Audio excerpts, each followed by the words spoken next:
Hai Hai guys, guys. welcome to my podcast. Jadi nama saya Teresa Esperanza Janda Tulung dan teman saya. Alexander. Jadi malam ini kita bakal bahas pengalaman kita menggunakan teknologi yaitu handphone. Nah, abang boleh ceritain nggak sih pengalaman abang pertama kali pakai handphone tuh gimana dan kapan? Oke, pengalaman saya pakai handphone itu sekitar 2012. Oke. Itu handphone Mito, speakernya gede banget itu. Senang sekali. Itu kelas berapa tuh bang kira-kira? Kelas 6 SD. Kelas 6 SD, oke. Nah, abang pakai HP itu buat apa? Buat komunikasi, dengerin musik, sama main game. Game. Oh, ada game di Ada, game itu tuh ada gamenya. Tapi sebelumnya itu saya juga sudah pernah menggunakan HP, cuma HP kakak dan mama saya atau bapak saya, atau orang tua saya. HP milik saya sendiri itu 2012. Nah, HP yang dulu saya sebelumnya itu HP Nokia yang kamu tahu Nokia Tulalit yang kalau kita di sana bilang kalau lempar anjing mati itu. HP yang segede gaban. Nah, itu suka main ular-ular. Oh iya. Ular anjing yang nanti gigit ekornya mati. Cuma kotak sepanggal itu. Kalau kamu gimana? Aku pertama kali pakai handphone itu kelas 2 SD kayaknya itu. HP Asia Hidayah. Abang tahu nggak? Yang layarnya hijau. Terus itu tuh ringtone-nya lagu religi gitu. Ya Robi biar Mustafa. Nah itu tuh aku awal-awal pakai handphone itu sebenarnya buat SMS, buat ngabarin mama jemput dong kalau pas di sekolah gitu. Cuma nggak terlalu berfungsi buat komunikasi karena mamaku udah tahu jadwal jemputnya, jadi lebih ke buat gaya-gayaan aja dibawa ke sekolah. Iku punya HP nih gitu. Nah terus pakai gantungan handphone. Gantungan handphone gitu kan. Itu kan masih keren-keren dah gitu. Nah udah, dan itu aku pakainya pun cuma buat telepon sama main game, ya main game ular-ular itu yang kalau nabrak ekornya mati. Nah tadi kan kita udah bahas pengalaman kita pertama kali menggunakan handphone. Sekarang kita bakal berlanjut ke handphone yang zaman now, yang handphone yang sekarang kita pakai. Yang sekarang kita pakai yang udah bisa touchscreen Android. Itu aplikasi apa yang abang paling sering gunakan di handphone abang yang sekarang? Banyak sih kalau sekarang. Jelaskan. Karena kuliahnya banyak juga. Pertama tuh WhatsApp, penting sekali. Sekarang ngabarin kesana kemari pasti WhatsApp. Kalau dulu kan kita masih SMS-an atau BBM. Tapi BBM pun nggak semua orang pakai. Jadi paling utama SMS dan telepon pulsa. Ya, sekarang WhatsApp, terus Instagram kebutuhan konten ya. Oh bang, konten kreator ini? Enggak ya. Ya biasa ngupload beritanya dari konten, terus ngupload berita dari konten. Pokoknya di Instagram tuh update live story. Yes. Ya, live story. Yang ketiga ada YouTube, seringnya buka ya, cari informasi juga, dengerin musik juga bisa kayak gitu. Kemudian ada ChatGPT. Oke. Ya benar. Enggak, Google, tapi nanti masuk dalam Google kan saya masuk di ChatGPT. Itu di ChatGPT buka apa tuh bang? Nyari apa di ChatGPT? Random. Kalau saat ini saya konsultasi, jadi sebagai dosen pembimbing skripsi saya. Mungkin itu sih yang paling sering saya gunakan dari WhatsApp, Instagram, YouTube, sama Google, ChatGPT. Kalau kamu gimana? Sama sih, yang paling sering itu WhatsApp tentunya kan, aku buat chat orang lah kemana-mana kan. Sekarang kalau pakai, ya umumnya lah orang semua pada punya WhatsApp kan. Baru habis itu Instagram buat update story, lihat story orang, sama aplikasi mobile banking. Oh yes. Karena saya ini anaknya cardless ya, jadi apa-apa Kris. klik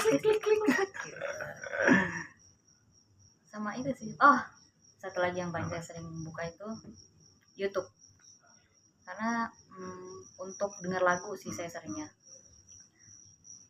Saya nggak berlangganan di Spotify atau di Joox gitu karena mahal, jadi saya prefer ke YouTube. Tapi kan di Spotify Joox itu kan ada yang gratisannya kan. Tapi kan banyak iklannya. Dan Terus YouTube juga kan banyak iklannya juga. Ya, better lah daripada itu panjang banget masalah. Kalau Spotify itu iklannya kita harus dengerin, itu keburu bosan. Di YouTube kan bisa dilewati. Bisa di skip ya. Udah sih itu aja. Tapi ini enggak, kamu sering buka kamera nggak? Kamera, cewek-cewek pasti kamera. Iya kan? Buat cekrek. Karena ngaca juga pakai kamera ya? Iya betul. Apa-apa tuh udah buka HP. Sama Google sih benar. Lagi kita mahasiswa ya kan, buat ngerjain tugas, apa-apa kan kita butuh referensi. Khususnya dari Mbah ChatGPT. Top. Nah itu tadi yang udah kita sebutin, aplikasi yang paling sering kita gunakan di handphone itu ada WhatsApp, Instagram, kamera, YouTube, dan sebagainya. Nah pertanyaan selanjutnya ini, kira-kira apa sih dampak positif handphone dalam kehidupan kita sehari-hari itu menurut abang? Dampak positif kita sehari-hari banyak ya. Karena dengan handphone atau gawe ini kita bisa lebih mudah untuk berkomunikasi dengan sesamanya kita dari jarak dekat maupun jarak jauh. Jadi fungsi handphone yang sangat positif yang pertama untuk komunikasi. Kalau itu dong untuk komunikasi dong. Ya, komunikasi doang. Kalau menurut aku komunikasi doang handphone. Sampai cari hiburan. Sama sih. Kalau menurutku juga pertama buat komunikasi. Kita bisa menghubungi orang yang jauh di sana, bahkan bukan cuma via suara, kita bisa video call. Sama kita bisa istilahnya menjangkau dunia gitu.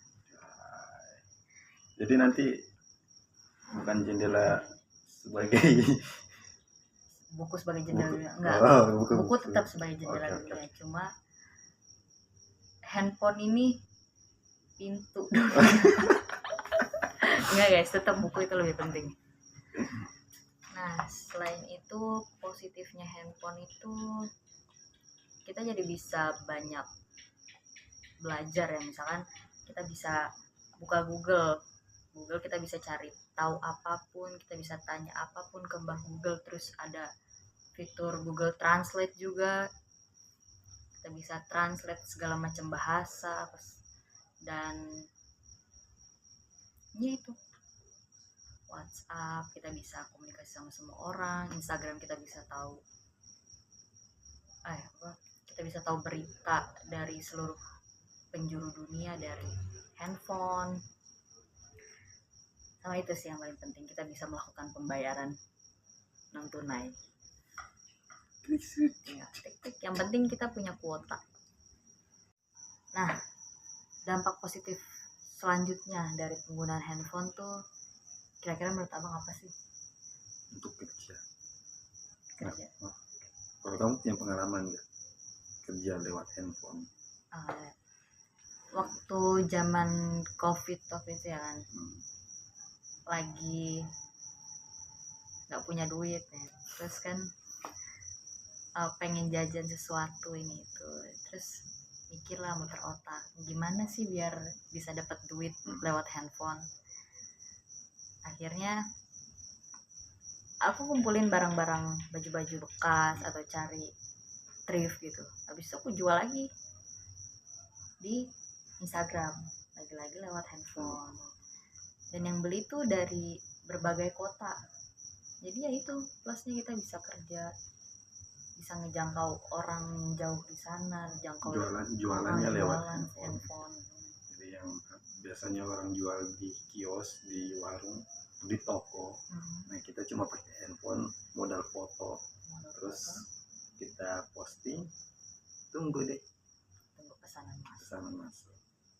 Jadi kita nggak perlu punya gerai-gerai yang gede untuk pajang-pajang pakaian-pakaian kita ya. Nggak perlu repot kita sewa toko, sewa karyawan. Ya sih itu. Nah, tadi kan kita udah bahas dampak positif dari penggunaan handphone. Sekarang kita membahas dampak negatif dari penggunaan handphone di kehidupan kita sehari-hari. Menurut Abang tuh apa aja dampak negatifnya? Dampak negatif handphone buat aku ya. Aku nih. buat saya kecanduan handphone. Kadang tuh nggak bisa lepas dari main handphone. Ke kamar mandi tuh lagi kadang bawa handphone. Ya benar. Mandi bawa handphone, mau tidur scroll dulu, bangun buka mata handphone. Buka handphone. Jadi kecanduan banget kalau kita nggak pintar-pintar untuk membatasi diri sama handphone, bahaya banget. Kemudian ini penyebaran berita hoax, berita bohong itu banyak sekali kalau di handphone. Iya betul, apalagi sekarang udah ada AI kan. AI itu serem banget, ngeri banget. Sama kan tadi kita bilang aplikasi yang paling kita buka, paling sering kita buka. WhatsApp. Paling banyak apalagi kalau di grup-grup keluarga gitu. Ya, sering-seringnya itu berita hoax. Nah kalau kita nggak pintar-pintar menyaring terus mencari tahu lebih dalam apakah informasi ini betul atau enggak, kita gampang termakan hoax. Jadi penting sih itu handphone, kalau kita perlu literasi digital untuk betul, literasi digitalnya memang perlu, cuma dampak negatifnya itu yang sangat membahayakan. Nah karena dampak negatif itu kita bisa cut dia sama yang literasi digital. Kita mau memanfaatkan handphone untuk sisi positifnya. Kalau kamu gimana? Sama, kalau menurutku ini handphone yang paling dampak negatifnya ya. Kita kan sekarang bisa buka Instagram lah, kita lihat story orang, kita jadi tahu hari ini orang ini udah wisuda, udah kerja apa segala macam. Jadi kita tuh kayak bukannya iri atau dengki ya, jadi kita kayak termakan standar sosial media. Jadi kita tuh merasa rendah diri, merasa tertinggal, insecure. Dampak kita terlalu sering lihat kehidupan orang di sosial media, padahal yang orang tampilkan di sosial media itu kan yang bagus-bagusnya doang, yang enak-enaknya doang. Nah kita nggak tahu yang di belakang. Kita lebih sering lihat yang enak-enaknya, jadi kita ngerasa ngerasa aku kayak gini ya. Aku belum lulus ya, aku belum skripsi ya, aku belum kerja ya gitu. Karena terlalu sering melihat kesuksesan orang di sosial media. Sebenarnya itu bagus, cuma kitanya aja yang nggak bisa membatasi diri, nggak bisa Jadi dampak negatif ini bisa dibilang kita dapat kebahagiaan semu ya. Kebahagiaan semu. Sama itu. Betul, handphone tuh bisa mendekatkan yang jauh dan menjauhkan yang dekat. karena udah terlalu kecanduan main handphone kali ya, yang harusnya kita bisa ngomong langsung ke orangnya, apa sekarang tinggal chat. Pernah nggak kamu punya pengalaman? Aku punya pengalaman kayak gini. Kita satu rumah nih dengan satu kontrakan. Nah, antar kamar kami aja sering berchat, sering tolong ambilin ini. Iya benar. Apa salahnya kan keluar? Karena kita sampai segitu loh. Kalau kamu punya pengalaman kayak gitu nggak? Di rumah apa di kosan gitu? Ya sering aku di rumah, kayak misalkan aku lagi kamar, nah ada adekku lagi di luar. Rumah kita itu kecil dan bisa aku nyamperin adekku di ruang tamu atau entah di mana. Jadi seringnya cuma chat, Dek tolong angkatin jemuran dong, Dek tolong ambilin ini dong. Padahal tuh bisa kita jalan sendiri, ngambil sendiri, atau kita ngomong ke orangnya. Karena adanya handphone, kita udah tinggal cari gampang aja istilahnya. Etika, dampak negatifnya etika ya. Sama ada satu lagi dampak negatif ini, boros. Karena apa tadi, kris Karena itu tadi mobile banking, kemudahan kita untuk melakukan pembayaran, check out Shopee, apa e-commerce apa segala macam, kayak sambil rebahan tinggal check out gitu. Sebenarnya bukan salah di handphonenya, salah di kitanya sendiri yang nggak bisa ngontrol diri kita. Lagi-lagi kecanduan. Sama nih ada lagi nih dampak negatifnya, kita jadi gampang ke distract. Misalnya kita lagi belajar nih, harusnya kita lagi fokus belajar, karena bunyi notifikasi ting, jadi buka HP, belajarnya belum ada 10 menit 15 menit, main HP-nya udah sejam 2 jam. Jadi keterusan main HP daripada belajar atau kerjanya gitu. Apalagi? Banyak banget sebenarnya. Dan balik lagi, bukan salah handphone, sama di kita. Kalau menurutku ya. Kenapa pembahasan negatif handphone lebih banyak daripada positif ya? Nah, tadi kan kita udah bahas dampak positif dan dampak negatif penggunaan handphone. Pertanyaan selanjutnya adalah, apa sih kira-kira tantangan pengguna handphone saat ini? Tantangan pengguna handphone saat ini, menurutku untuk bisa menjauhkan handphone dari genggaman. Jadi sebisa mungkin untuk kita kasih space beberapa jam gitu untuk nggak megang handphone, karena tadi itu kecanduan. Kalau bisa kita jangan sampai kecanduan. Apapun yang dilakukan berlebihan itu nggak baik. Ya termasuk handphone itu juga. Karena itu susah banget buat mengabaikan handphone ya, karena ada bunyi notif dikit buka handphone. Tiba-tiba 2 jam main handphone. Yang tadi yang mau tidur nih, udah jam tidur misalkan, main handphone keterusan sampai jam 12, jam 1. Nah itu tuh makanya kita penting punya literasi digital lah, biar kita melek sama teknologi. Salah satunya teknologi digital ya handphone ini. Jadi kita bisa bawa handphone ini dengan sejumlah tantangan, dengan sejumlah dampak positifnya dan dampak negatifnya. Kita bisa pilih tuh mana nih yang buat kita ya, pastinya dampak positifnya dong. Nah dengan kita punya literasi digital juga, kita bisa meminimalisir dampak negatifnya itu, kayak hoax kayak gitu. Itu kita bisa kecanduan dan hal-hal yang lainnya. Mungkin itu sih tantangannya. Ada lagi kira-kira tantangannya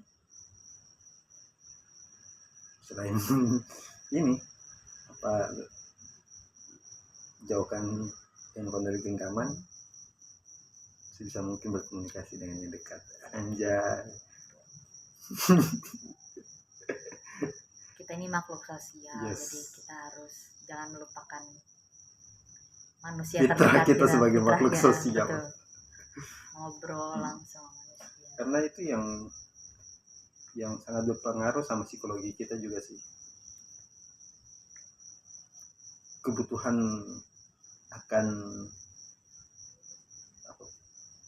kedekatan sesama, kedekatan sosial itu kita sangat butuh.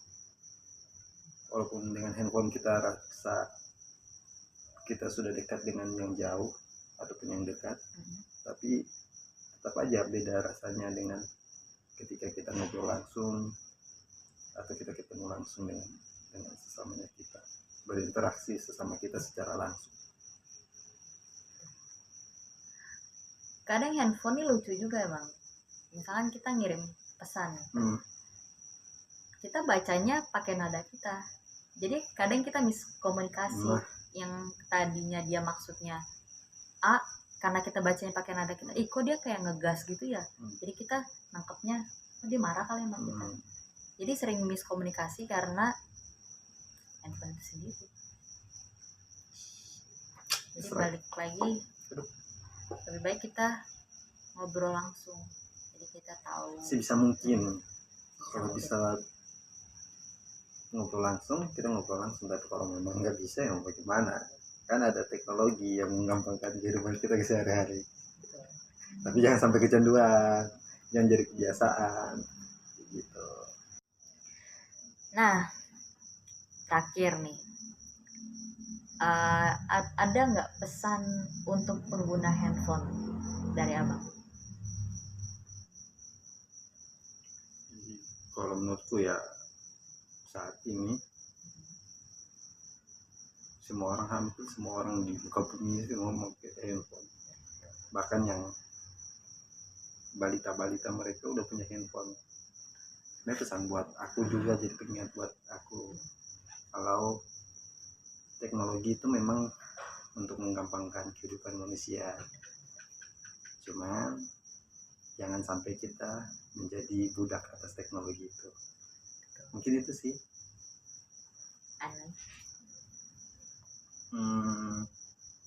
Memperjelas saja kalau teknologi, kita yang memanfaatkan teknologi, bukan teknologi yang memanfaatkan kita. Soal kamu? Dan sebisa mungkin kita sebagai pengguna handphone bijaklah dalam menggunakan handphone. Misalnya dalam membatasi diri dalam menggunakan handphone, dalam menangkap informasi juga kita harus pintar-pintar memilih informasi mana yang perlu kita terima dan kita sebarkan lagi ke orang lain. Dan lebih ke orang tua sih, kayak orang tua yang ngasih anaknya handphone tuh sebisa mungkin diperhatiin, diawasi gitu lah. Jangan sampai konten-konten yang seharusnya untuk orang dewasa anak kecil tuh nonton. Karena zaman sekarang ini banyak banget, apalagi kayak dari Instagram, YouTube, kan itu platform yang mudah banget buat kita konsumsi gitu kan. Anak kecil semua udah pada punya IG, pada ya baru lahir aja udah punya IG loh. Dan mereka buka timeline isinya orang konten-konten orang dewasa, konten-konten. Ya bijaklah dalam menggunakan teknologi. Oke, begitu. Sip. Terima kasih telah menonton podcast kita pada malam hari ini. Bye.